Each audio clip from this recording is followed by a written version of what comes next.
फ़िरक़े महदविया की बुजुर्ग शख्सियत सिराज मिल्लत हज़रत मौलाना सैयद हसन शाह महदवी के फ़र्जंद और जानशीन हज़रत सैयद महमूद शहाबुद्दीन काशिफ मियाँ ने मरकज़ी अंजुमन महदविया के मुजव्वज़ा सदारती इंतखाबात में अपनी उम्मीदवारी का ऐलान किया है और ख़वी इम्कान है कि उनका बिला मुकाबला इंतखाब अमल में आ जाएगा।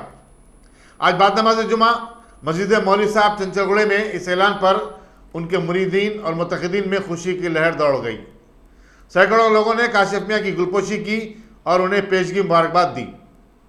गुलपोशी करने और मुबारकबाद देने वालों में हज़रत अबू तुराब सैयद अली मसूद, हज़रत सैयद नुसरत इफ्तिखार, हज़रत सैयद मोहम्मद मेहदी, शफ़ाअतुल्लाह खान एडवोकेट, सैयद राज मोहम्मद, बशीर बुखारी, मेरा दिलदार खान, इकबाल इंजीनियर और दूसरे काबिल ज़िक्र हैं।